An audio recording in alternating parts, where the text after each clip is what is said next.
pour se maintenir au pouvoir, lui a commencé à faire un coup d'État constitutionnel. Il a refusé de respecter la Constitution. Il a tenté d'imposer à son peuple sa volonté. Je suis sûr et certain, ceux qui y peuvent bien à béton,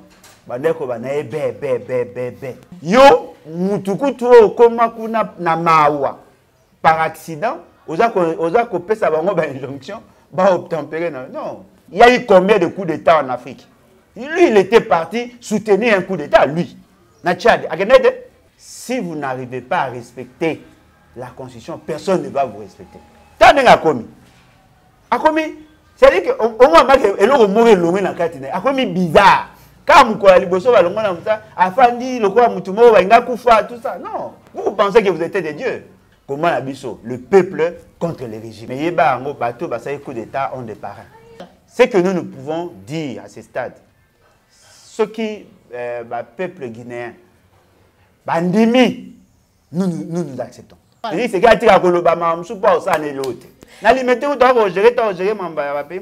C'est ça la stratégie, car les occidentaux, tout va ça. Diaboliser pour nous dire que Bangonde baza mieux. L'exploitation au beau monde est salama. Et l'exploitation illicite. Mais la particularité maintenant ils font une exploitation au-delà de ce qui est déclaré. John Numbi c'est un assassin. John Numbi c'est un criminel. John Numbi doit être arrêté. Mais on ne vous dit pas la vérité. Cette maison a été perquisitionnée à 3 reprises. 4e yangwan. Mais l'autre est avoué, Mindou qui va coûter en anda wanate. Et puis, Mouto Bolo, Bana Bachain à congélateur. Bachain à congélateur, pour Baboya Gokundae, est-ce que Bamon va capable de Gokundae?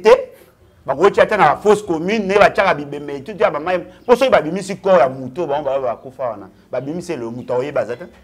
Au lieu de vous dire la vérité, que n'est pas le logo, Moutaoye au Sam sa John Numbi, Azate. Dites ça à la population. Bon, vous avez un dossier. Bon, mais on a un niveau à la justice internationale. Bon, faciliter la justice internationale, là on peut vous prendre au sérieux. Oui, John Numbi doit être poursuivi. Mais dites à la population vos incapacités. Vous n'êtes pas capable de les juger. Il faut dire ça à la population. Tous ces voyages, et bien, il sera à Corona. Aïe biso et l'eau monte, car Corona a n'enga la monnaie. A tout faire la kimia. Est-ce que toujours mérité que vous en avez président ou quoi Félix Sekej? N'a la marche en enquête. Parce que message tinami kuna ngaza na d'accord na ngote ba glisaka so za na mandat normal o ngele ka mandat ya zui boko na nenga mabe nga ko na marché pona ba na ke ko glisser tes années tika ya za 2023 nga na logique wana te nga za na posa après à manger pona nga na mo za trahison bon supporter Félix Sekej na 2024 pour avoir fait quoi? Mais Mouto abimi na balabala a peu obligé à retour s'appeler Martin Fayulu té. Ce que vous sunga biso to longo la penali yanzi. Exactement bien.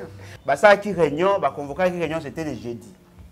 Ba tu nyonso bo moni wana batanga ekombo. Batanga ba komo na réunion. Il y avait une famille avec une famille politique avec ba journalistes prépayés. Ba ça qui réunion na centre-ville. Ba yokani ba bi ba kanga bato.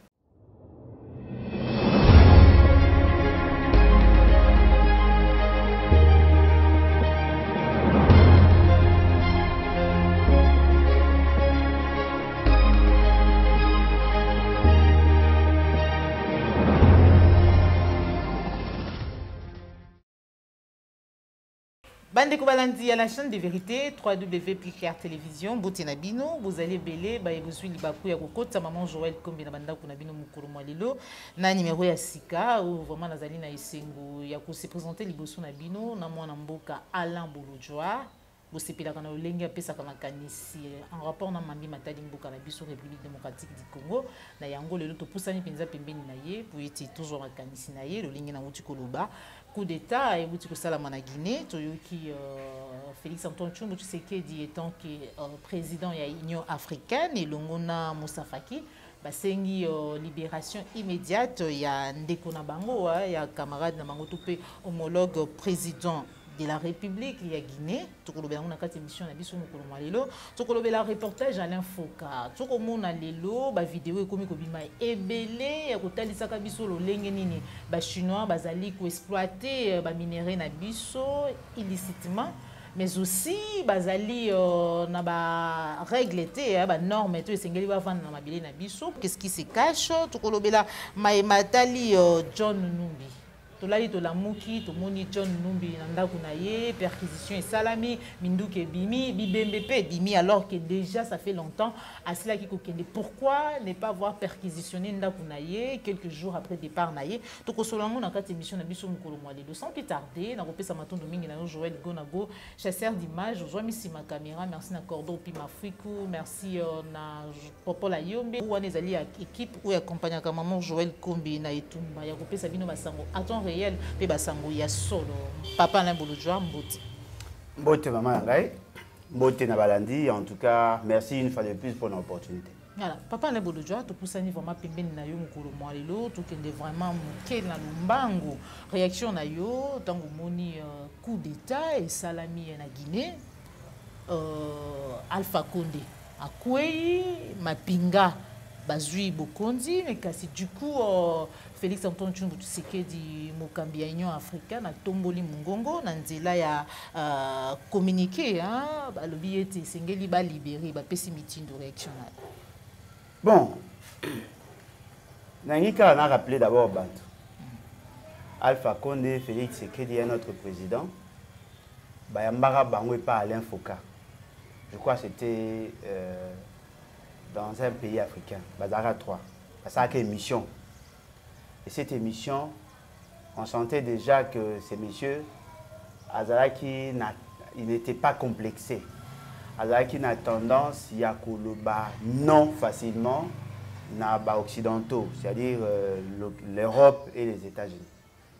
Ils prenaient par moments position contre l'impérialisme. En cette émission, tant qu'on Koloba, je pressentais déjà qu'il n'avait pas longue vie politique. Nae Kolanda le Soussou, Bayambaka y par 3 journalistes occidentaux. Et dans 4 émissions, il a été clair. Abi, il n'est pas complexé vis-à-vis à bateau, à la grande puissance. Azako soutenir approche Nabangote parce que Mbokanaye et connaître une sorte d'ascension, une sorte d'évolution. Mais Bambe Bazako rappela chaque fois que Mboka est une mélodie. Déjà à partir de Wana, je sentais que Azaki n'avait tendance moi au vers Laurent Désiré Kabila. Un autre fait, il faut que Koloba les que il pensait pendant toutes ces années qu'il avait la maîtrise de la rue, il avait la maîtrise de tout. Au salaire premier mandat, deuxième mandat, il y a eu un mandat de trop. Pour se maintenir au pouvoir, lui a commencé à faire un coup d'état constitutionnel. Il a refusé de respecter la constitution. Il a tenté d'imposer à son peuple sa volonté. Je suis sûr et certain, ceux qui y peuvent bien à béton, mais ils ne savaient pas qu'un jour, un simple colonel pouvait prendre les armes contre lui. Et loko et Salami est allé l'occasion pour alerter tous les militaires du monde. Et surtout, il y a des pays où les dictateurs. Okay. Est-ce que vous pouvez aussi imaginer, il y a un coup d'État, mais la population est en liesse. La population a aussi. C'est-à-dire que la population a préféré Moutou à dissoudre la constitution, à dissoudre toutes les institutions, pourvu que Balongola Moutou a qui n'a qu'à pour abîmer le quoi l'Yandi. Maman nanga moi bateau va kota lianzité ne ba comprendre il y a des choses à côté na kati nzoto et ça la passe mais pour bimisaye il faut que mi passe la sous poso pour que lianzo na bima mutalo supporter ko passe la poso pourvu que lianzo bima pour à connaître qui parce que lianzo ça na kati lokolo ça la passe kolongola et ça la passe mais pas sur la kolongola et si ça passe moi rapidement parce que ceux qui lianzo longo potane ko kauka après bossa. Ce sont des choix que les gens sont appelés à opérer. Si oh, M. Félix Tshisekedi aïe. À l'Union africaine. Ah, non, est-ce que on va considérer comme président de l'Union africaine? Il y a aïe koloba que non, azako senga, azako obligé, bateau basali coup d'état dans Mboka na bango, ba libérer président. Mais la question que vous devez vous poser, est-ce que bateau na ba reconnaître d'abord? Est-ce que Baton va oser un titre Yazakosa? Parce que le même personnel a repris sa ordre. bauti ko pesa bauti ko annuler une constitution dissoudre la constitution dissoudre la institution yo mutukutu koma kuna na mawa par accident oza ko pesa bango ba injonction ba obtempérer non. Quels sont les moyens? Il y a pression au Félix et que azana yango pour na ko obliger na bateau basala ki coup d'état wana ba libérer. Lilobaka kate. Non mais ceux qui va boya osani. Il a une armée qui va envoyer là-bas. Est-ce que l'Union africaine a une armée? Il y a un moyen coercitif pour nous obliger à obtempérer? Non. À ça, par habitude. À ça, pour les formalités. Il y a eu combien de coups d'État en Afrique? Lui, il était parti soutenir un coup d'État, lui. Na Tchad. Mais nous, le président français va soutenir un coup d'État. Qu'est-ce qui a changé? La meilleure manière de stabiliser les institutions ou de se maintenir au pouvoir, c'est de respecter la Constitution, c'est de respecter le pacte social. Si vous n'arrivez pas à respecter la Constitution, personne ne va vous respecter. C'est-à-dire qu'au moins, c'est bizarre. Quand vous avez tout ça, non. Vous pensez que vous êtes des dieux. Apprenez que la nature s'occupe des orgueilleux. Vous avez tous vos amis. Moins de 10 jours après Berlin, parce que les 27, les 5 coups d'État et salami, mais le biais était tous les Batouba les Vino Congolais, donc tout ça, Kabila Zalaki, Kabila le père Zalaki, bon, pour ne pas tout souhaiter coup d'État, mais kasi changement, Tolobaka révolution, Sénégal, Mali et Salaki, Guinée, Angoyo, Bannego, Moussou, Bako, Lukaka changement, Bako Salaka changement. À quand les Congo? Maman, moi, biso te connaître, maman, on va connaître, on a connu ça bien avant. Voilà pourquoi nous insistons sur la stabilité institutionnelle. Moi, Alain Bolodia, personnellement, je n'ai jamais été d'accord dans le coup d'État. Jamais. Et je doute fort que nous sommes d'accord dans le coup d'État. Parce que vous créé une sorte de rupture. Et là, ma position est extrême. C'est-à-dire que quand on cherche à trouver des solutions, et qu'on n'arrive pas, il a une option extrême, c'est-à-dire que vous devant un fait accompli, ou sinon, vous bloquez Bisso à telle enseigne qu'il n'y a pas d'autre voie, c'est en ce moment-là, cette option-là, et comme une option. Ce qui te l'ouquignon s'autosuité, mais rien à voir avec ça. Ça, c'est une révolution militaire.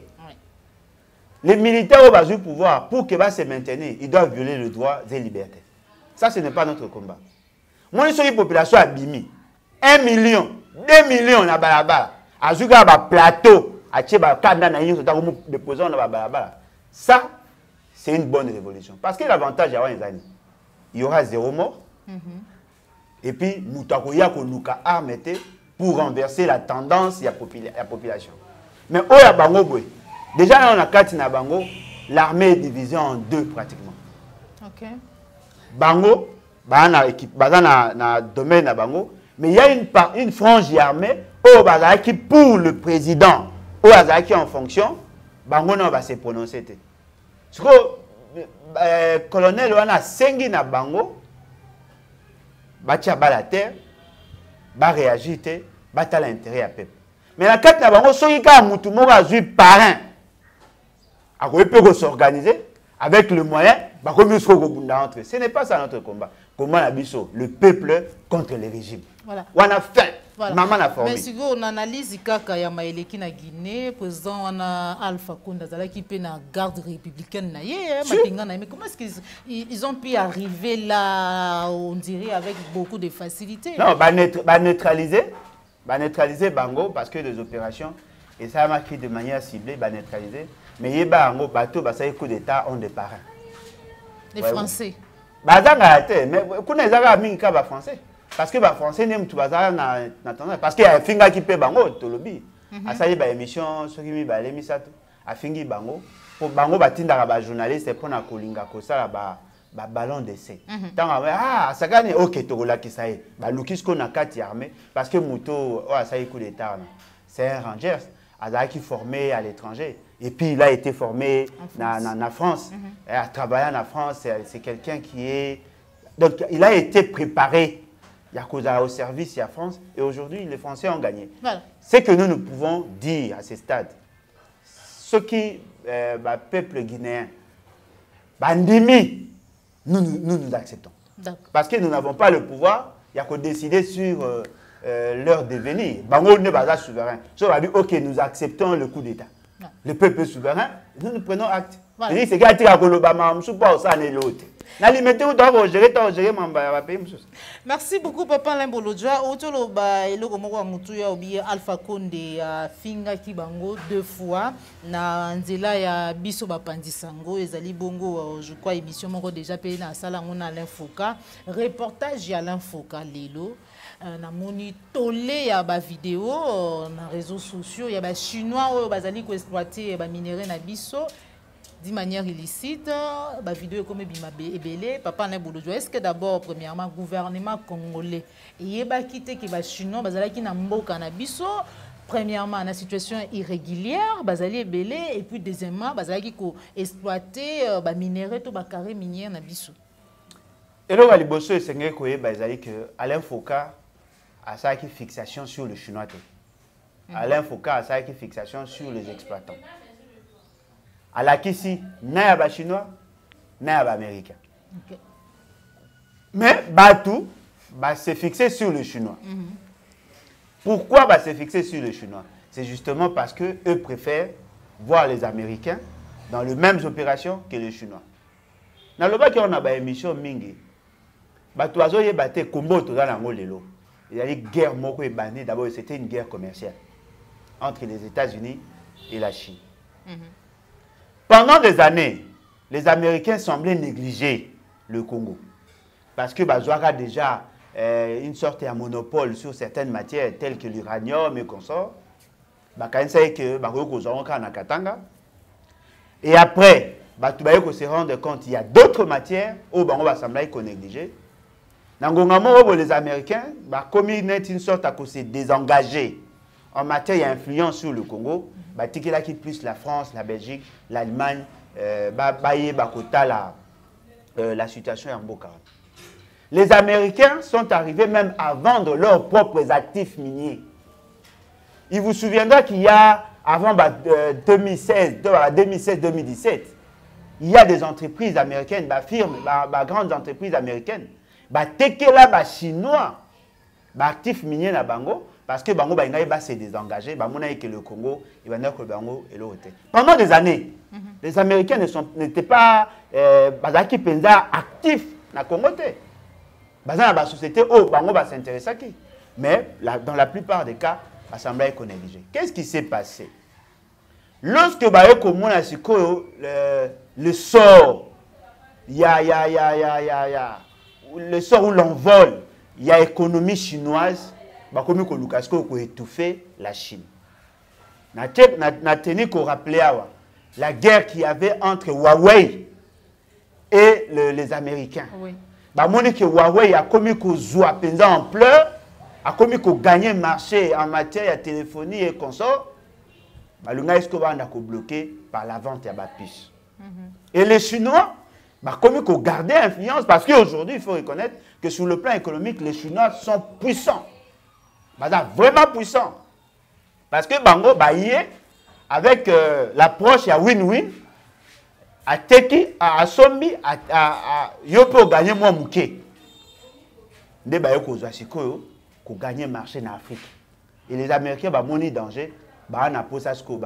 Maintenant, dans leur stratégie, la stratégie, car les occidentaux, tout va ça. Diaboliser pour nous que la question que nous devons nous poser. Les États-Unis ont commencé à exploiter le Congo depuis 1888. 1888. Citez-moi une seule entreprise américaine qui a su donner aux Congolais les infrastructures qu'il faut, au Congolais qui est vraiment l'investissement moko important. Oui, bon, on a peut-être acquis des projets structurants. Et ça, pour Batumi, non, voilà, un niveau à Perenco, baza ko exploiter. Mais attendez, na Perenco, nous avons un sérieux problème. L'exploitation na bango, quantité exploitée et variété. On a le même nombre de barils au bango pendant des années. Mais allez voir Monda. Qu'est-ce qu'il y a eu comme retombée? Il y a exploitation na bango. Il n'y a rien. Oui, bisanga immeuble moko mona que société moko américaine et il y a Etonga. Dites-moi combien d'Américains ont déjà créé des emplois chez nous? Combien? Pourtant un nombre de Congolais basa la société américaine au basa bien payé. Combien? La seule banque au bango basa lango est la Citibank. Pendant des années. Financer combien de projets congolais? Ce qui veut dire que les Américains ne sont pas différents. Mais là, comment autorité préciser, c'est-à-dire que l'exploitation au beau monde est salama, et l'exploitation illicite. Ah. Non. Comment? Cette exploitation, ils ont un soubassement moko. Tous ces gens-là ont le permis d'exploitation. Baronio so bazali ba entreprise formellement installée. Mais automoni arrestation à 9 Chinois, 4 Ougandais, au bazar, la situation d'ailleurs irrégulière. Wana est un dossier moussous. Il y a des Chinois qui exploitent de manière illicite comme tout autre. Mais les sociétés où il y a l'infoca à fustigé, il y a des sociétés reconnues par l'État, il y a une autorisation d'exploitation, il y a une liste de qui exploiter. Mais la particularité maintenant est ils font une exploitation au-delà de ce qui est déclaré. Ok. Au moni, mais la personne qui nous a plus éclairé par ces vidéos, par ces déclarations, il a dit M. Pascal Nyembo. Ok. Olingaye, Landa Marambalobaka. Marambalobaka na conseil de sécurité. Qu'est-ce qu'il nous a dit? L'État congolais, ne connaissant pas ce qu'il y a sous le sol, après sa autorisation et exploitation, sur base, il y a déclaration et intention. Okay. C'est-à-dire que l'entreprise qui arrive, ah bien voilà, j'ai l'intention d'exploiter par exemple le cassiterite. D'après l'étude, Nabiso est dans la telle zone. Ça dit que l'étude, il y a zonage, quota là, si effectivement ces éléments-là existent. L'État congolais, le col a yébi et l'eau dans la CT. Il n'a pas la capacité, il y a la quantité à l'eau dans la CT. Il n'a pas la capacité à certifier le produit, croit sous parole les déclarations à bateau baoya pour exploiter. Bazo exploiter cassiterite, même la cassiterite, il y a une autre matière, il y a 2, 3 autres matières. La teneur, il y a des produits wana, et vous avez même sous 60%, on va aussi 12%. Or le produit se vend sur base de la teneur. RDC gouvernement a matériel maman la quantité ni la quantité à Batouba mais tant qu'on a l'andaka vidéo à Pascal Nyembo na Nations Unies na Conseil de sécurité, j'ai compris le vrai enjeu à Congo. C'est quoi? Il faut arriver à quantifier et à certifier le produit. Au moins ce qu'on y est et le koyozanango. Au côté quand on a pris, il y a valeur normale. Si on bat tant qu'on va exploiter, le corps va exploiter cassiterite, il y a teneur 12 par exemple, il y a 12%, on va exploiter toutes les autres matières. La matière, on se tikali, on va binote pour boyeba quitter que on va exploiter. On va présenter bino au bino boyebi que on va exploiter. Oh, bango ba ça va bénéfice. Bah site na bango, bah contrat amphithéose, il y a plus de 25 ans renouvelable. Si bango ba ebisa à l'État pour notre propre sécurité, il faut créer garde-fou pour que ba comme maranate. L'État autorise bango et comment le col a bien moro 100 mètres. Bah ça exploiter. Mais l'État a une structure CEEC. Centre d'expertise et d'évaluation à la matière précieuse. Pascal Nyembo. Et c'est Gazalaki. L'État a fait l'effort que tu as servi sur selon leurs intérêts. Intérêt à bateau à pouvoir. Quand Batouana, les Chinois, a exploité 10 milliards de dollars, a déclaré 500 millions de dollars, a payé 100 millions. Si vous avez exploité, vous n'aurez jamais le groupe armé va attaquer. Voilà. Donc, on a parlé de 30 sociétés minières à Ituri. Vous avez vraiment exploité illégalement les minerais na biso. Mais kasi les Chinois, donc les sociétés wana mingi ezali bisoté.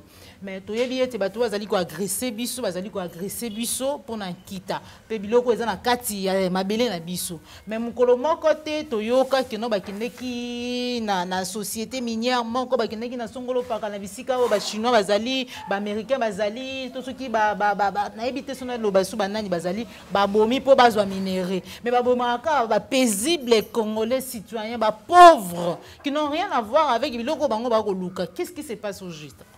Maman Nangai, au moni, dans une société, le roi Sokimo, parce que j'y étais, na Kendara Tikuna, na Ituri. Pour baza na Ituri, ba ape na Otuele. Sokimo a une exploitation à or. A une concession à Makasi. L'État a vendu. C'est-à-dire que l'État a poussé l'entreprise à partir de l'année 2001-2002, a poussé ces entreprises. Il y a côté cas, actif na bango pour nous supporter, passif. Si ba yoko comme na ba part muke, ba yoko sala ba koro ba benga ba joint venture. Mutu mora yé, azako ya ko exploiter ba ressources, ba kabola rasco ba dividende. Ces entreprises là déclarent ce qu'ils produisent, mais ils ont sincérité. L'État ne se retrouve pas. L'entreprise, Yemoro ne se retrouve pas. Parce que le personnel, est impayé jusqu'à aujourd'hui. Sokimo a plus de 12 mois d'impayement. Mais ce sont ces entreprises-là qui en profitent. Et dans la réforme de l'entreprise publique, avec l'idée à copyright,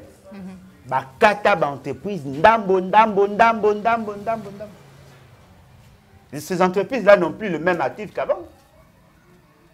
Si on est ça, on a parti. Autorisant l'exploitation artisanale. Réservé à seul Congolais. C'est-à-dire que ne peut que ça l'opération sur l'exploitation artisanale car Mouto a l'allée Congolais.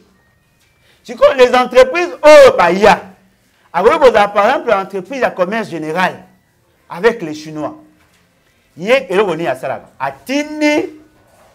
A passé commande dans les exploitants artisanaux. Batouana a eu des ressources, côté qu'il est à vil prix.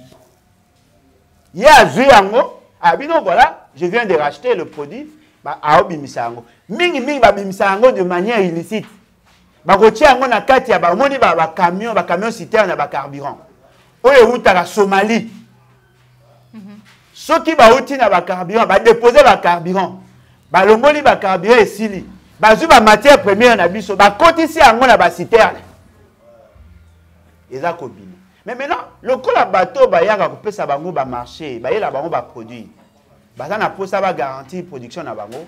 Qu'est-ce qu'ils font? Ces entreprises là, oh baza na statut moko ils angatina, monsieur moi ateka mai menacé azana ba matière précieuse. Ces entreprises là qu'est-ce qu'ils font? Quand ils viennent chez nous, ils viennent avec des armes. Ba luki ba jeune, ba exploitant. Ils sont OK, ils fournissent bango et équipement et armes. Ce que Batouana, avec la masse, c'est ce que va exploiter dans telle zone. Pour na banga pour va bimsablo na bango, comme ils sont le quoi groupes armés. C'est-à-dire que les groupes armés en réalité. Mingi na bango, ils ont des groupes d'exploitation illicite. Mais le là, l'État a autorisé l'exploitation artisanale, c'est grave parce qu'on a politique il y a l'État. Dans Sima Bango, pour sécuriser leur exploitation. Ce qui est utile Libanda, pour attaquer Bango pour la richesse, pour la plupart des cas. Ce sont ces réalités. Moi, j'ai vécu ça dans Ituri. J'ai vécu ça dans Otuele. C'est comme ça que les guerres les alliés entretenues. C'est l'exploitation illicite des guerres. Et ces entreprises-là s'enrichissent au détriment de la population. La quasi-majorité a basé d'exploitation. Au moins, le degré à pauvreté, vous pouvez imaginer. Et l'État a comprendre que l'exploitation artisanale au Basalaka est bien pour nous permettre au peuple à survivre. Parce que le peuple n'a pas le moyen, il y a que ça l'exploitation, mais il faut arriver à formaliser. Ce qui est artisanal ne veut pas dire qu'il est informel. Ce qui est coquille à côté, il y a armes et na marque. La guerre est à Koya, il y a même à côté au plateau, la même réalité. Au Kenya Nord Kivu, la même réalité. Ce sont ces réalités-là que nous devons combattre. Et fort malheureusement, l'État congolais a été impuissant de résoudre ce problème. Il y a un monnaie, guerre wana et ça continue-t-il. Voilà. Papa Nembolojo, mais est-ce que dans ma union sur le lobby est-ce que Mboko, République démocratique du Congo, quoi appartenir à la Congolais, tout est Mboka ya Combo que notre toi Congolais Mboka na biso mabeli na biso. Maman nanga ina pesa ka exemple moko na kala. Papa na akufi atiki le lopango avec certificat d'enregistrement. Pour mukanda suka lopango ya mwa. Mutu moko aye kofutela. Après Nasuka, Aju, a Tonginda, Kunakate. Abino, le pango est commis en gaï, mais ce qu'on dit aux Anakimia, au lieu que tout est la justice, yo fandara akuna, na bongise la OP, ayo parti na yo, tout tiraka impasse, njela, moutinyo, so tabanda golek. Yo bi, l'essentiel, au lieu que na continuer bitumba, et tikalaka aboui. Et puis, le quoi d'autre, ngilanganda, ko yoko kuma malamu, na supporter. Ce sont deux choix. Mais un vrai héritier, c'est bas pour l'héritage. Est-ce que vous avez normal?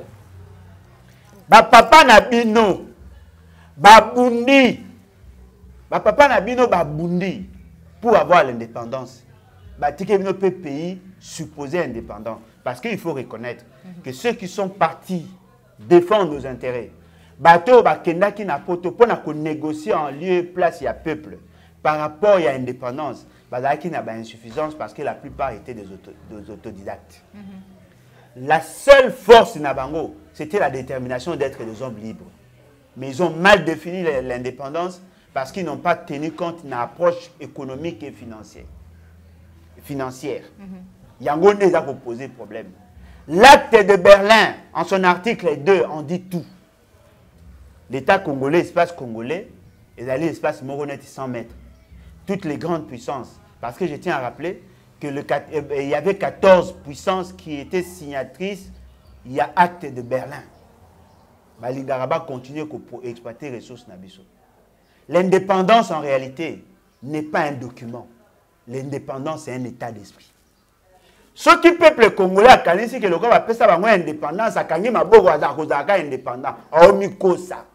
Les États-Unis, qui ont aussi un acte d'indépendance, a organisé l'armée, la police, les services à l'intelligence, a préparé sa population pour dire non à toute politique étrangère tendant à commettre mal leurs intérêts. Qu'est-ce que vous, Congolais, vous faites? L'indépendance s'entretient. Bon, on a un esprit, on a indépendance. Non, on a indépendance en 1960, 1961, on a néocolonialisme. C'est ce que nous vivons. Il faut que le peuple congolais apprenne conscience de son état. Aïe, que l'avenir y a Congo, et ça dépend de Naïe. Et ça la rapace, maman, aux hommes, on la promettre quelque chose. Mais est-ce que vous pensez que ces hommes-là, enfants de cœur? Bon, mais maintenant, vous expliquez sur le plan économique, le raisonnement économique, vous expliquez comment un capitaliste peut aider un autre pays à se développer. Dites-moi comment. Comment Mundele a réussi à abonner en abîme? Vous expliquez à peine du Oh non, Mundele, c'est un mercantiliste. Mundele a un intérêt na yé.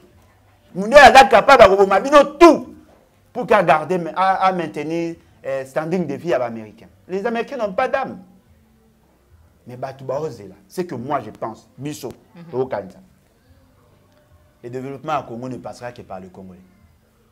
Le développement au Congo, et c'est que l'esprit congolais, ils ont préparé l'indépendance. Les Congolais ne sont pas indépendants. Ils sont dans un pays sérieux. Un premier ministre a OCP la pauvre déficit, a promettre qu'il va déficit 1,5 milliard. Vous trouvez ça normal? Donc c'est la Banque mondiale. Fonds monétaire international. Bah, qu'on soutenir, nous pouvons développer. Parce qu'il va développer un peu comme moi, et puis, nous avons Banque mondiale, Fonds monétaire international. Ce sont des stratégies au milieu de la salle pour que Bango Batika en abokozi. Bango Kende, ce que moyen sur le plan économique. Ce que moyen nous va Kende vers l'extérieur. Net Mikolo avec François Hollande. Bango ça l'effort, va convaincre Bamindele, bango ça l'effort, va convaincre Banque mondiale, na Fonds monétaire international à partir des tests, droits de tirage spéciaux. L'Afrique a 33 milliards de dollars. Mais tu vas me poser la question, qu'est-ce que la Banque mondiale et le Fonds monétaire international gagnent? Qu'est-ce que les Occidentaux gagnent chez nous? Si les pays africains ont près de 50, bon, il a 33 milliards de dollars. Mais bon, on s'est développé quand? Parce que le besoin en développement à Congo, c'est plus de 1200 milliards de dollars. Maman, on a 154 000 km de route. Oh, il faut tout tonga. Si tu as en moyenne 1 million, ça nous fait 154 milliards de dollars. Quand on a tonga na bandela.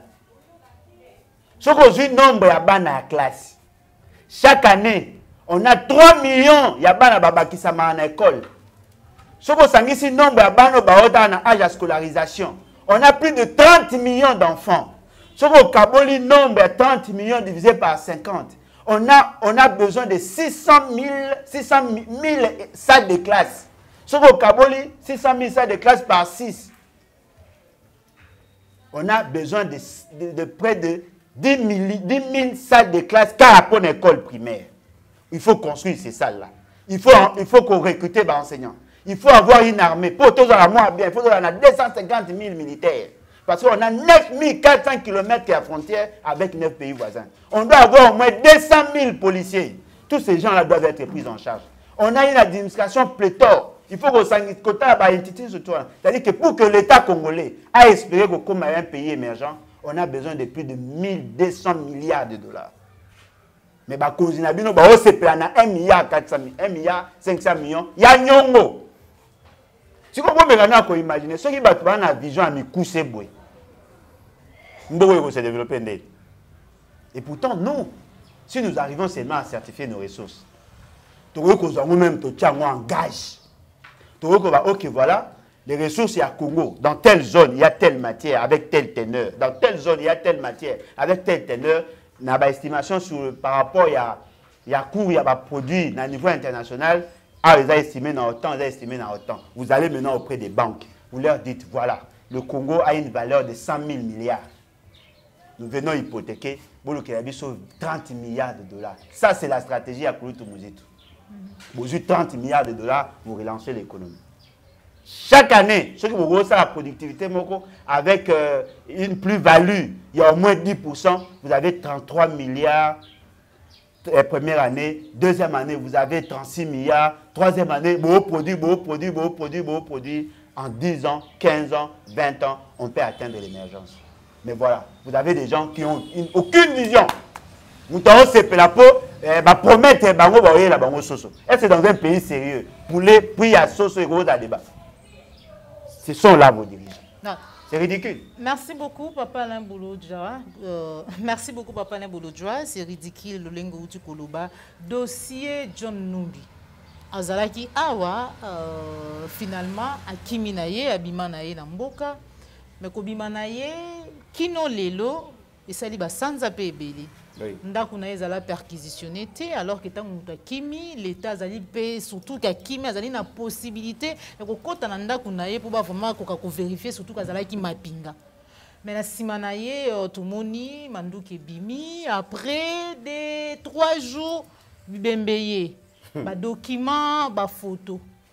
Papa na bolojwa analyse na yo est-ce que John Numbi azaki mwana mukie pour être quand même babi ya koka ko garder bibembe to banzoto ya batu na kati ya congélateur na ye na ndako.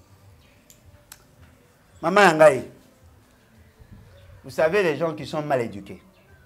Oh bah mais ça na culture à mensonge. Pensent qu'ils sont plus malins que les autres. John Numbi c'est un assassin. John Numbi c'est un criminel. John Numbi doit être arrêté. Mais on ne vous dit pas la vérité. Tout ce que vous voyez là, c'est du mensonge. Oh. Maman, ce qu'on vous dit là, c'est du mensonge. C'est avec le temps que les gens vont comprendre. Au moins, ils vont comprendre. Le quoi, tout ce qui est mal, tout ce qui est dit du mal des Kabila, même si c'est faux, facilement. Mais pas moi. Pour votre information, cette maison a été perquisitionnée à 3 reprises. 4e yango. Maman,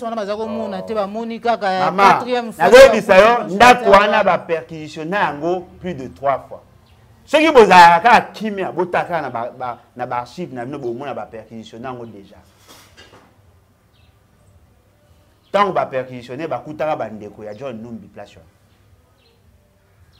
Mais là, vous avez le nombre d'armes bakouti. Boké n'est pas ya Tango Fort. Boké n'est pas tous les généraux. Vous allez vous rendre compte, tous sans exception. Bah na ba armes. Est-ce que tous les noms musikate tant que mon abon ba tamboula na ba na ba jilo. Bon mon abon te ba zagape na ba lance roquette. Bon si ko lance roquette, si mo konza o tamboula na lance roquette. Azana ngomoko. Ako na ngope mi ba leni sa tout. Parce que beaucoup de gens mais l'eau est avouée, mais nous avons beaucoup de gens qui ont été. Il y a un congélateur, un micro et il y a un jour le bâtiment. Moutoumora lobby, bakouti un major, bakouti corona ekuna. Avec mobile olive. Bakouti corona ekuna. Car dans les mêmes réseaux sociaux, comme on a moutongo à un étranger, balakisi photo na vivant. Il faut que tu zolo na matoi yete hein. Maman azo bisayo mutuana ba yakisi photo na e libanda pe. Et puis muto bolo bana ba chai na congélateur. Ba chai na congélateur pour ba boya ko kunda e, est-ce que ba ba capable ko kunda ete? Ba ko chata na fosse commune ne ba chaka bibeme tout ya ba mai. Pour so ba bimisi ko ya muto ba kufa wana. Ba bimisi le muto oye bazata. Ba bombi combien d'années na congélateur? Non,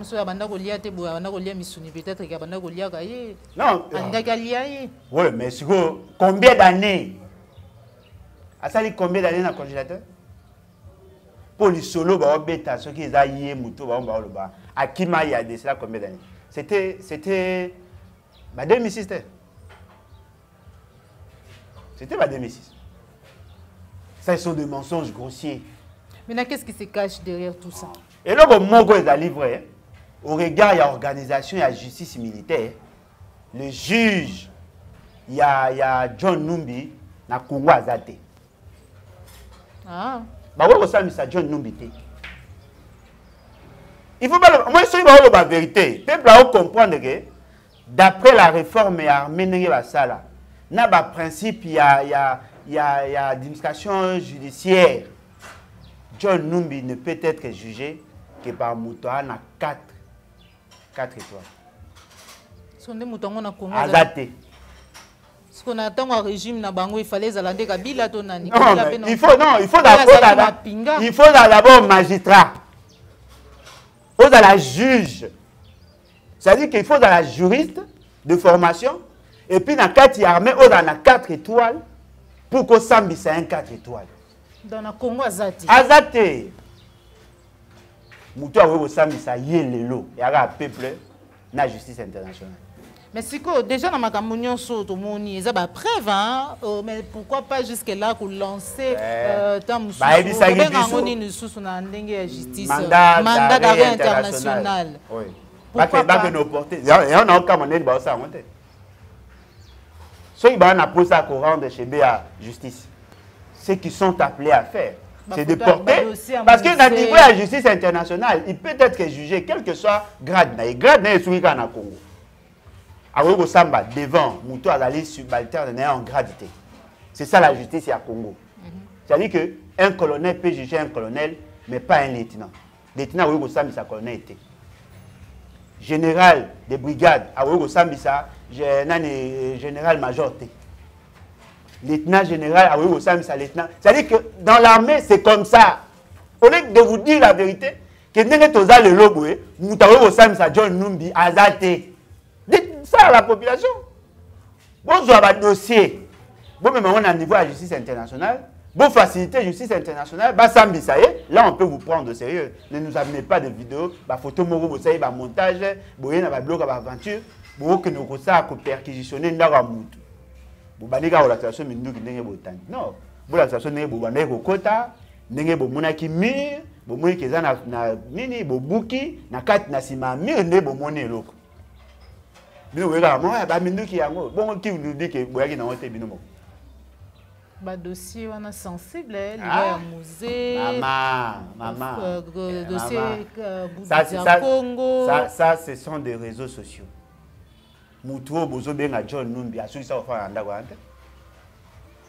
Alonga kuna kala. Ah bon? Si. Afa asuisa ofa anda kwante ba bafana eza bandeko na ye. Alonga kuna kala fana esu kuna te, c'est faux. Et puis, dossier, il y a Laurent Désiré Kabila. Toi, bango vrai. John Numbi. Nani, général Nani. Azaka Naba Congo. Komone Bungi. Azaka Ankin Mazera. Komone Bungi. Ces gens-là. Bango mi balé. Faut pas kanga bango pour un dossier à Bungi Yako. Boye bango ki ba bomara bandeko na biso na Congo central. Mon ancien temps, on manifester, il n'était pas armé. Sinon, il y a un handicap, il y a un policier. Oui, il y a combien de policiers morts? Mais allez compter le nombre de civils. La réaction est disproportionnée. Le nombre de bateaux de civils, ces gens-là n'étaient pas armés. Ils sont peut-être armés, ils ont armes blanches. Mais ils ont été tués. Et le dossier a été étouffé. Oui, John Numbi doit être poursuivi. Aujourd'hui, le dossier à l'insécurité, oui, il doit être poursuivi. Aujourd'hui, oui, il doit être poursuivi. Mais dites à la population vos incapacités. Vous n'êtes pas capable de les juger. Il faut dire ça à la population. Ce qui est la population a dit que nous sommes capables de juger. La population peut se prendre en charge. Mais est-ce que Bazape est incapable de lancer mandat? Maman, Atabo Kangi Yemtosa Misazate. Et là, son juge naturel n'existe pas. Voilà.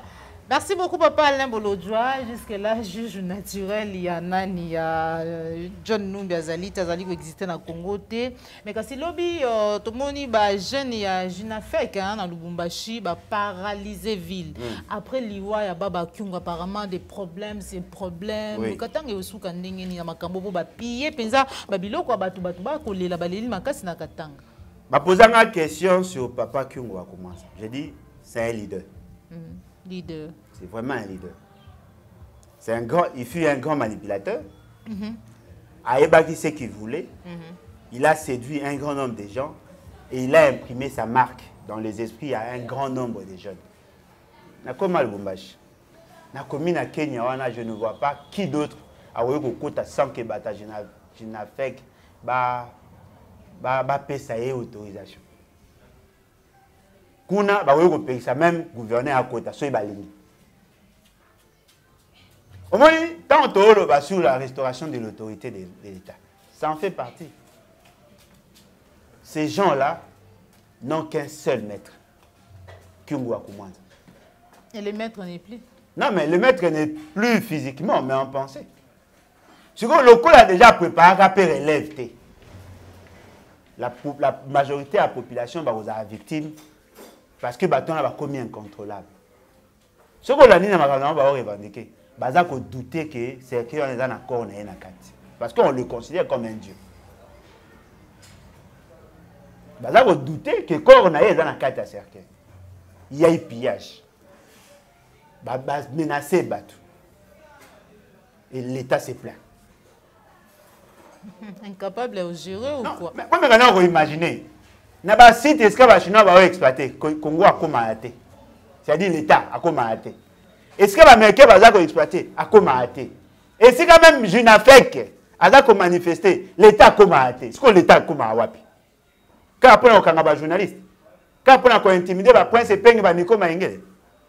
L'influence à vos consa Félix, c'est qu'il y a un sous à Gombe, n'a limité 10e rue. On est à l'influence partout.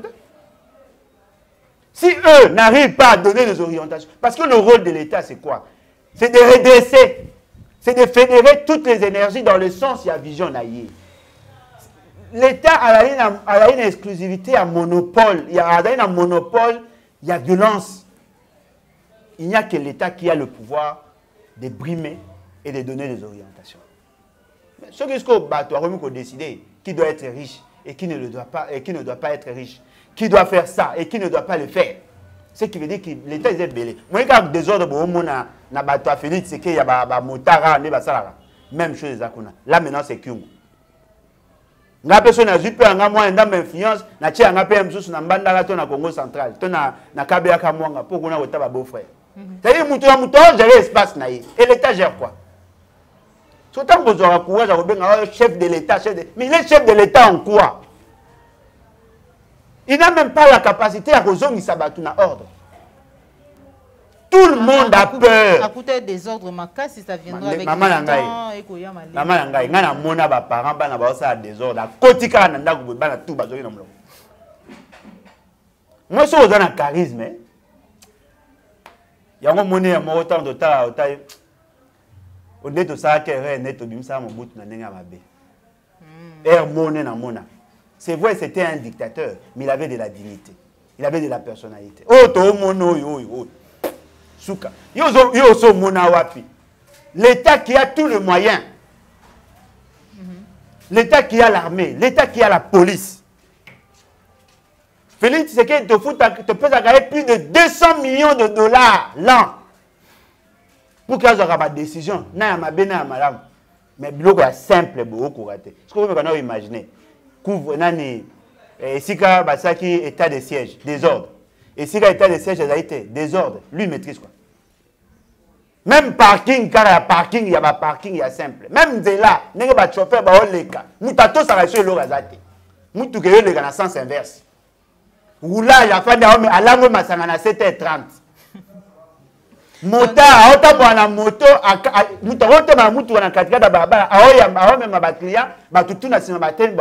roulage embrouillé. Est-ce que vous savez que ces gens-là, officiellement, n'existent pas? Oh, maman,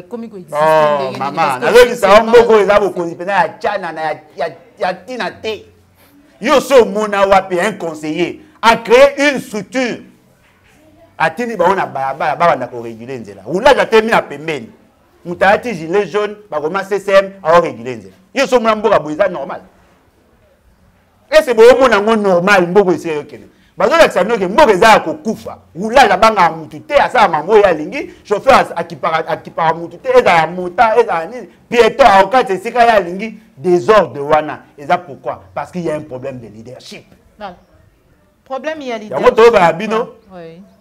Moi, moi, bien que tricher. Oh. Maman, solo. Ne te reconnais pas. Bon, tricher, bon, tricher, la vie, va Burkina Faso, va Guinée, tout ça. Bon, pour tricher. C'est quoi ça? Merci beaucoup, Papa Alain Bolodjoa. Pour finir, RFI Bakomi, Félix Antoine Tshomoutou, c'est que le président de la République démocratique du Congo a totalisé 100 voyages. Ah, bah, on est là, songi. Na 3 ans, na 3 ans, déjà 100 na linga les Alaganines. Nkama. 250 millions. 250 millions de dollars. Oh, écoutez, le trésor public. Papa Alain Bolodjoa, makambo ezali belé social to lobela ngoti.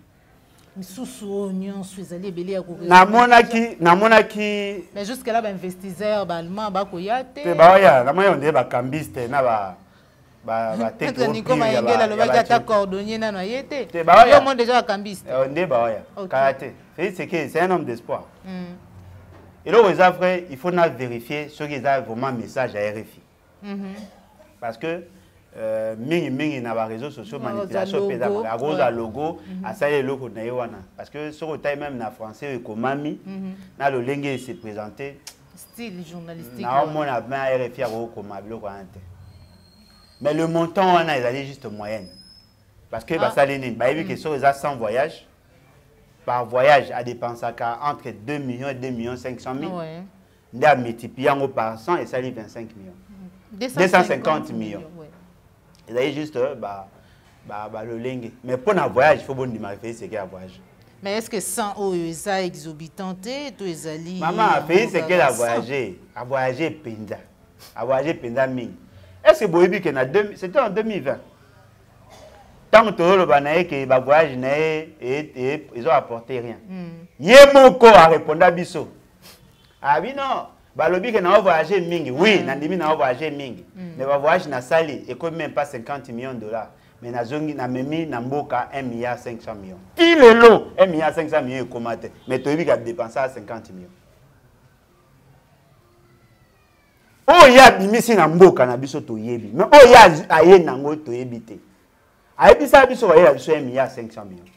Na aba ko te na koya. Na ye na 1,5 milliard. Babeti wa ezaka na Londres. Babeti maboko. Quelques jours après, oh bajan la présidence va salir 3 mois ba futa mate. OK ne kuna ba enseignant ba tina kimbo, oh no ba enseignant la pe ba futa mite. OK ne kuna boy frais de fonctionnement, ba pesa ka ba école 94 000 francs congolais par mois pour le fonctionnement à ba école. Mais on se pose des questions. La gratuité de l'enseignement nécessitait 2,6 milliards. Yo yena 1,5 milliard. Ce qui veut dire que l'écart est à 1,1 milliard. L'État congolais a 800 millions. En principe, toutes les dépenses liées à la gratuité, ils ont à couverte. Et ça a maté. Ce qui veut dire, M. Félix, c'est que nous avons Abima pour quelque chose. Abima pour légitimer pouvoir. Yaye, ayebiga bokondi ya chana na bokondi zanga tina. Mais est-ce qu'on a posé bateau ba omo na poto kuna? Maman na oka pass, na oka Sony, na oka mawa. Bateau ide pe ba sala Photoshop. Bazui Trump na Félix Sekeli. Basangisi bango na image, ba yambaki na Trump. Félix Sekeli n'a jamais été reçu par Trump. Ba yeko yamba bango une fois. Bambara bango nyonso Félix Sekeli akanga photo ndeka biso okuta na JB bena wira ne bokanga photo ne bakanga bango na bakanga ne photo. Il n'a jamais été reçu. Ce qui veut dire tous ces voyages il me sera corona. Ayela biso elo mote ka corona ka ndenga na moni. Elo mo ayala mote. Il n'a rien à voir. Mais corona ya na présidence. Bato bakendaka conseil ya Kofi ya Fali batali boso bakufa ezaka bata Félix non?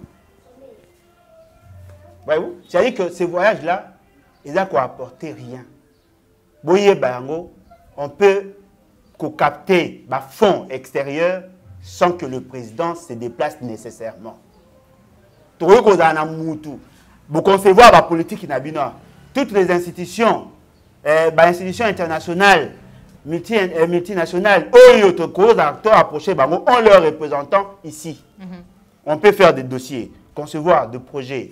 Il y a captation de fonds. Ici, ceux qui ont besoin d'éléments complémentaires d'information, on peut envoyer le ministre en charge de la finance à négocier au nom et pour le compte de la population. Le ministre de la finance avantage de la il peut aller avec une délégation de 10 personnes. Mais M. Félix, c'est qu'il y a une forte délégation. Et puis, là, c'est grave. Nous venons d'apprendre. À recruter même mendiant via Ipignon, so babenga béton na poto, abenga bango baluwaka ba bus, baluwaka ba mituka, bayaka kolanda ye partout ici kazali et ezali prise en charge par les comptes du trésor. Fati béton, ngamu na pesa au Congo. Ces messieurs là, ils jouent quoi dans la diplomatie? Moutao qui négocient ba selfie na ba hôtel. Ces gens là jouent, ils font quoi? Ils apportent quoi? Et ils sont pris en charge par les trésors publics. Maman, bolo bapena tout faire la kimia. Est-ce que toujours mérité vous en a président quoi Félix Sekeli? Vraiment papa l'embolo Dieu. Moni okatinga. Est-ce que toujours vous méritez vous en muto ba. On a ya no la Joël bon en gauche d'image. Ya no la Christian Bopat de référendum moi mutuna bokulaka ko tuna yo papa l'embolo Dieu eloko moko na mutu ko mona yelinga na makanisi tout à l'heure balobi ba pratique spirituelle hein, ils allaient au rendez-vous même pour être Alpha Condé quoi mais bino ba chef coutumier on dirait bokoko maramunyo so penza et kenda nango ezalaka ngo sous test que ceux qui n'ont pas que il faut pas copier ka ko tricher ka pesa ka malamu est-ce que lelo penza sur makamusu salama na bamboka musu be salama awa spiritualité ya mboka na biso to ba chef coutumier na biso ba koko ya biso ba ko sala eloko moko ya mutu ye ko taper en jus. Maman ngai J'ai insisté sur cette dimension-là, la dimension métaphysique du pouvoir. Et je fais ce qu'il dit, en tant que néo-kabyliste, il a ciblé l'âme congolaise. L'âme. L'âme congolaise. Ah bon? Je vous dis, à ça l'effort pour neutraliser cette âme-là. Est-ce qu'ils allaient neutraliser quand on attend qu'il y a Kabila? Non. C'est même Kabila Non. déjà.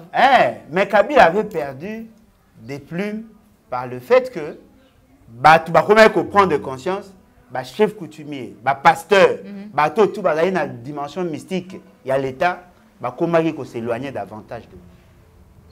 Félix c'est qu'il a récupéré. Bon.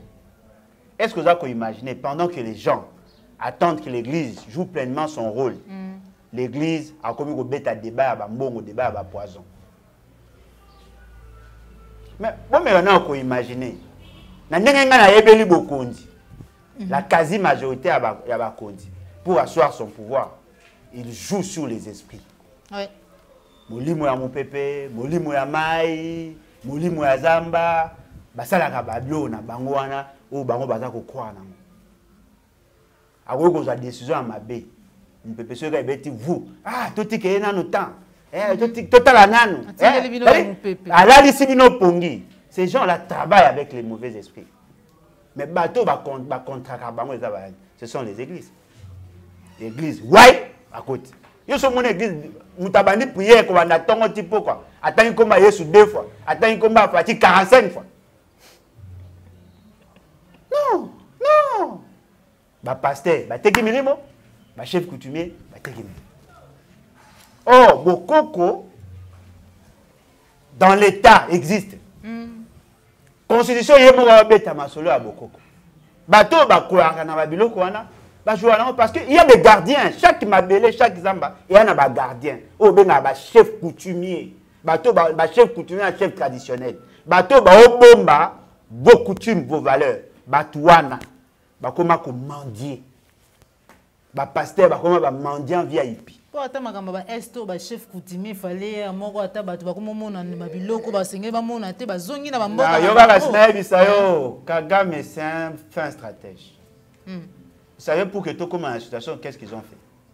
Quand ils ont lancé leur opération, ils ont échoué. Lancé deuxième fois, ils ont échoué. Troisième fois, non, il y a un problème. Tu as gagné, on a boutou pour que Namo ait gagné.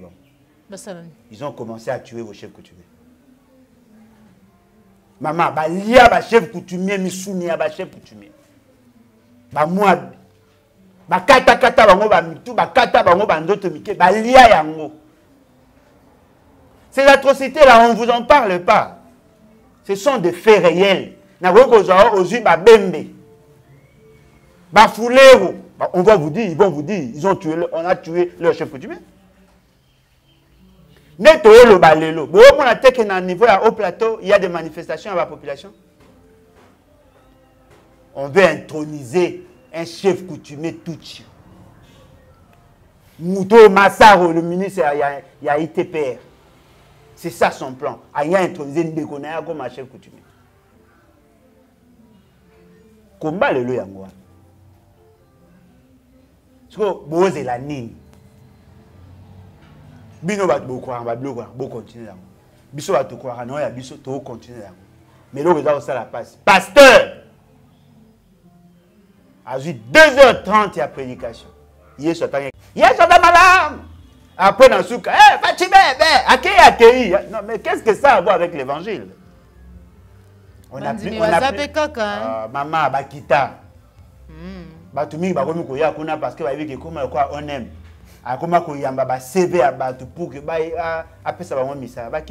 Et puis au moins la quasi-majorité. Et comme tendance tribale. C'est vraiment triste. Le tribalisme, le tendance tribale. Tout le monde a bien lelo la tonga, le binanga, je remarqué, je découvert ta chaîne, mais depuis quelques temps, on a remarqué que n'a pas invité na yo. Donc chaîne nabino eza tribal.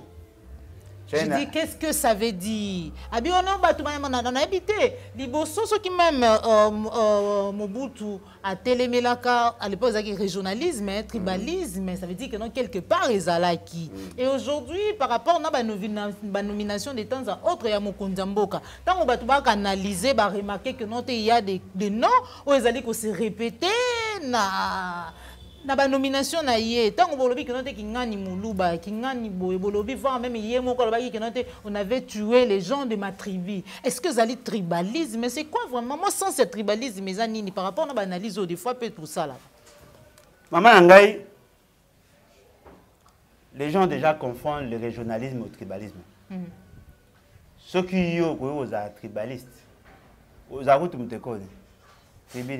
Oui, bah depuis tout fani na oui bah na oti. Na mona makanisi na yo na posa oui bah na tribité. Mais pourquoi? On a été tribu na été tribu à grâce tumba pas loba kango. Yo non loba te.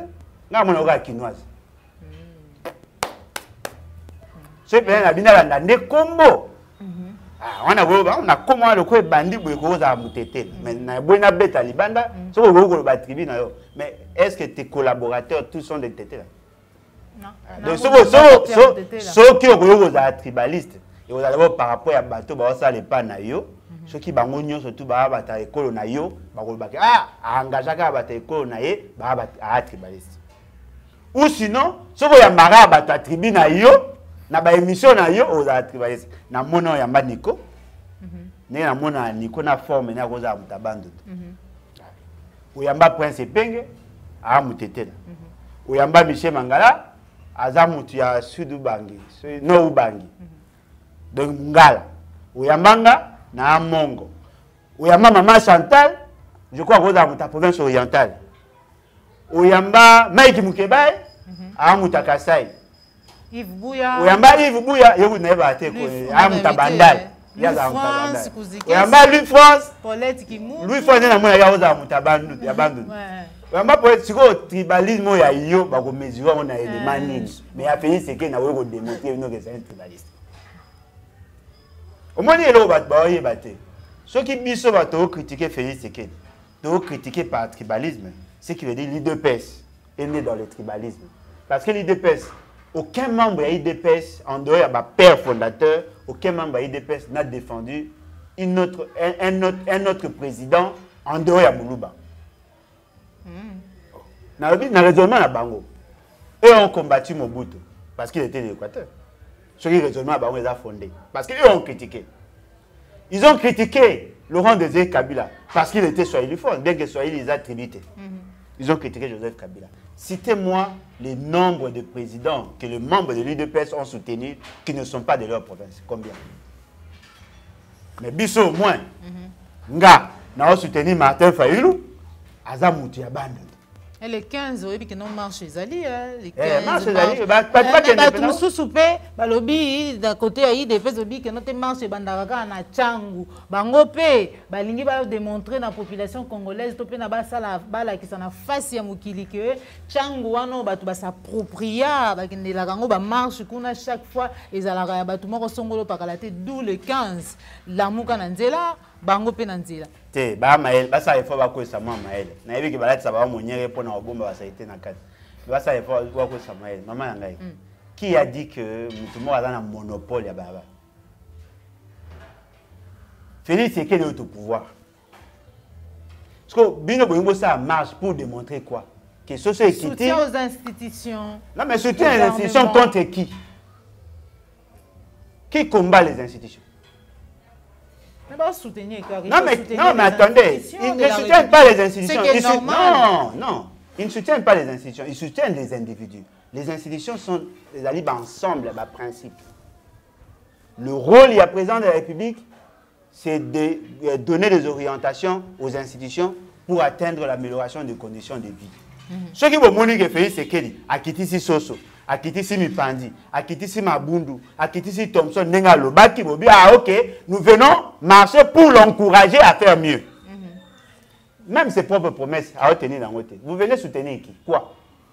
Ça c'est ridicule. Mais ceux qui veulent marcher, vont revendiquer un droit constitutionnel. Bino, vous défendre les individus qui violent la Constitution. Vous avez des problèmes? nga na marche wana okete Point. parce que message etindami kuna nga na d'accord nango te Glissement, vous êtes d'accord nango te? na d'accord nango te Non na glissement, vous êtes d'accord? na d'accord nango te. Ah, il fallait na bandela. Ah wa. Na d'accord nango te. Non maman. Babi non na glissement, c'est ni dépolitisation. Na pe d'accord nango, na pe d'accord na démarche wana te. Démarche au nga na nango bato nyonso bayebi. Félix c'est qu'il ne mérite pas être président. Donc il faut qu'il y ait un décalage. Bino bo beta masola glissement on est bon dimi ya fa la tina 2023. Bon beta masola ba glissaka so za na mandat normal o ngele ka mandat. Ya zui boko na nenga mabe. Nga ko no marché pona ba na ke ko glisser tes années tika ya za tina 2023. Nga. Doyoka lelo. Na ebisio wana eza très grave. Nga na logique wana te. Nga za na posa après à manger. Bino bo ma biso ba biloko ono ba gli non. Gona go lelo. Bato ba olinga ke ba non glissement. C'est-à-dire ba na posa Félix c'est que mandat mais pouvoir na et si là le 24 janvier 2024. Ça pour moi na on est la trahison. Pour nga na on est la trahison. Bon pour supporter Félix c'est que na 2024 pour avoir fait quoi? Donc bon il faut légitimer pouvoir na. Voilà. Non, maman. Félix Tshisekedi, votre charape baningati. Félix Tshisekedi ne mérite pas côté Karatine à 2023. Pour cautionner pendant des années, cette fois-ci, il faut dire à la population, ça suffit. Voilà. Merci beaucoup. Il faut dire à la population, cette fois-ci, ça suffit. Tout comme dans cette émission, Nabiso, maintenant, nous avons sur Bozala qui vraiment est belé. Il y a encore Sabiso Nabanda Kunabino pour l'émission Vérité de tous côtés. Vraiment, tout ça qui est sengu. Il y a Koyamba pour Nabino, mon amboka Alain Bolodjoa, Bosepela Kano, le Lenge Naya Pesaka Makanisi. Pour Maïmata Limbo Canabiso, République démocratique du Congo, et Toumanaye Boyebi Yango, et Boyoki déjà réaction. Tu peux prendre de vie en rapport à marche il y a les 15. Pourquoi? Parce que non à glissement, ils allaient légitimer Bokondi Yango alors que Azali na yango te topé azwa ki yango ti wana makanisi papa na bolojwa nde to kabwani awa mais kasi yambuto kabona na bino penza na kosenga na papa na bolojwa numéro ya téléphone pe liloba mukie na ba nyonso bazwi libako ya kolanda liloba ezaka ya livre toi vraiment pour ça dote ka bandamba livre etika na oki penza lisolo penza distribution ya biloko kuna ba to ça te souffrir to koti même ba pousser etika nyonso to bimi tozwa ki ba don ya ba biloko mo ebele mama somo batindela so ba bilamba o ba salela donc ko to benga tombola batindeli biso ba bilamba ya sika eza pe na ndeko mo na États-Unis atindaki pe ba bilamba totindi mama Claudine atindaki na ba uniforme na ba cahier na ba quête ya sika 00 km et otaki poto ba cahier to sombi sur place totindi to kabole yango na 4 sites ndeto bandaye ko kabola tout ça mais bonga epona ko komisa yango kuna il fallait maintenant commencer à vendre des livres problème na biso yango bato bazaki na nzela mai ya bango ese komi je crois que la mine était ba musu ba mona ba vidéo monsieur etika epona ko louer ba moto ndeza un peu difficile faut ko taper pour to luka ma ba place ba pygmée à 4 ba 200 km na 4 ba centre ville bato ko taper kuno nze matata oui il faut que la moto na camion les caractères OK il faut que la moto donc il faut to louer au moins 4 motos pour na même na bilo na bateau ba okende tout ça donc toi vraiment la poste il y a vente à livre toi na poste au somba livre madame Antoinette Lokadi na Belgique azali na yango comme pe awa ezali awa $20 na Belgique 30 €. Soki ba sombi et rosunga biso vraiment makasi. OK. Numéro de téléphone papa. Numéro de téléphone ezali plus 243 81 250 28 51 plus 243 81 250 28 51. Moi mon keka ya crèche. Idée ya kulutu Martin Fayulu. Ya robimisa batu na balabala. Eza mabete. OK. Précision. Mais message ndé. Naza nango pe, na nango d'accord te. Mais muto abimi na balabala, a peu obligé à koto s'appeler Martin Fayulu te. Donc à cause ça la makambo ndenge ya ah maman oso za mukolo so comprendre so yebo sunga biso to longo la penali yanzi oza exactement bien. Merci beaucoup, le message est passé. Situation à maman Tatiana toujours compliquée en heure. Sincèrement, Batouba ça l'effort base se mobiliser. Base apprécier vraiment à Cocoa parce que les informations de bimad de partout et ma sens est belé. Sincèrement, je peux prendre le risque de dire elle est toujours au cachot. Parce que jusque là, il n'y a aucune autre nouvelle. Et puis pas ces aïeux qui sont au Kangashu Batomoussous. Donc il faut vraiment se mobiliser, tous se distraire.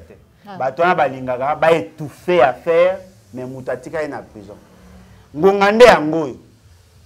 Maramba Chebe, ils ont un boy.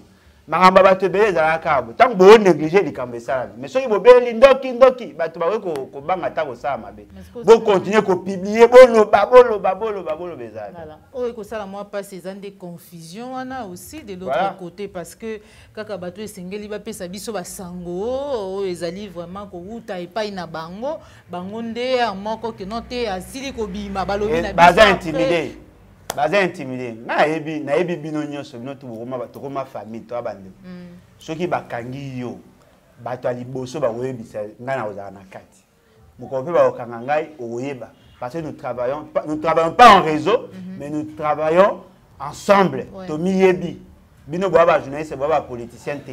Surtout ba politicien mais to koma le quoi moi bandeko. Et là bino te na ba journaliste nyonso à part ba prépayé ne ba teka milimo.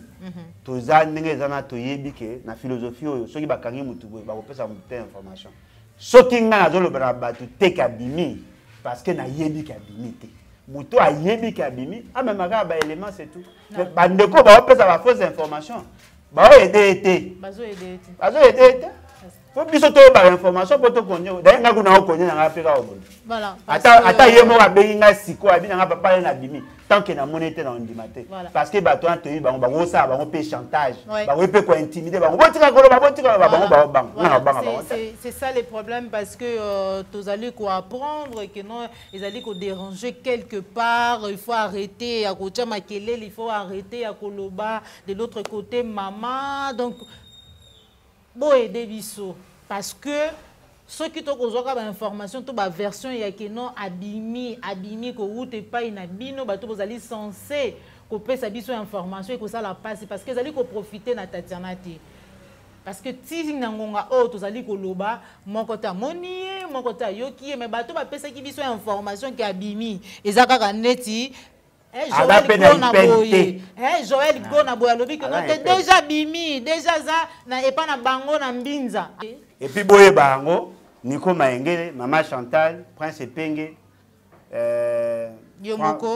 France, Louis France, Patrick Lokala, Nani Jimmy Kitenge, Jean-Serge Chiben, Ferdinand Kambere, Papi Moussa, Alain Bolodjoa. Na comprends la liste à mon Adrien Malenga. Il faut y avoir un peu modéré. Michel Mangala, peine à Kamene Babosane. Ces gens-là, analystes. Analystes. L'arrestation, ils ont continué peut-être yoki. Analystes. Ça qui réunion. On a besoin d'informations assurées. Ça qui réunion, convoquer qui réunion, c'était le jeudi. Tout nyonso bomoni wana batanga ekombo. Batanga ba komo na réunion. Il y avait une famille avec une famille politique. Avec les journalistes prépayés, ça qui réunion dans centre-ville. Yokani ba biba kangabat. 2 jours, moko ya ba journaliste a lobby na bango clairement na carte réunion. Abibo bosana te que soki to tsali ke ba kangabat wana ba débat na ba émission na biso ebeba. Ba tété de traître ba bimisi bango. Et puis na suka bato ba tikalaki. Tant ba yoko sur la masola partage ambo ba yokani te mi balé sous balongo. Donc 3 ba komo défendre biso na carte il y a mèche noire là-bas. Et là, on ça est tu as bang abino azati. Tant au bang abino azati. So il faut bangi peuple au bang. Bosa nyonso no bo. Ata kasho, ata nyonso, ata koboma. Muto kanga biso mu azati. Na ebike Nico, le roi za rapera mutu makasi au bang abino te. Tant muso bo bang sala Michel Mangala. Mais bon, bah tu peux payer la question na barote. Mais aussi mutoka Nico, mutoka Prince peke kutu. Bandaka na ibi ala rate. siko nani boyo ça ba menace bokokanga na bino bokochange mpe mutu maloba te nalobi kaka bandeko na biso soki bapekisi bino koloba eke bondimi bakangi bino déjà ata boa na liberté. Ça c'est vrai. Liberté za ngana kaka te na oloba. Merci beaucoup Papa Alain Bolodjoa, merci na baignon so bozwa ki bakuya kolanda biso matondo na Joël Ligo na gauche chasseur d'image aujourd'hui qui ma caméra, merci na Christian Bopate, merci na Papa Alphonse Sala, ndeko Dominique Sanal, Papa Laurent Bongonza, na bosanité Jean Bembe West, penayo Jacques Makabou, Cordon pour ma fouque pour Paul Ayom, ben de Tokutani Bongo Balassi, Masuki Polo à Télévision, ce que c'est là qu'une émission où l'équipe est partagée, ce que Zalim Balaniboso, Landabiso, Kobo Sanate, que s'abonner à la chaîne de vérité, la chaîne qui vous informe à temps réel, Toko Koba toujours na etumba pour informer bino malgré ba menace, bon na appel on a vu le na tongo ya chaîne na yo, Toko landa donc nyonso wana et aka ba former la ngo ezali goya mais kasi biso ezali koba toujours na etumba dans la vérité, on se retrouve pour un prochain numéro, au revoir.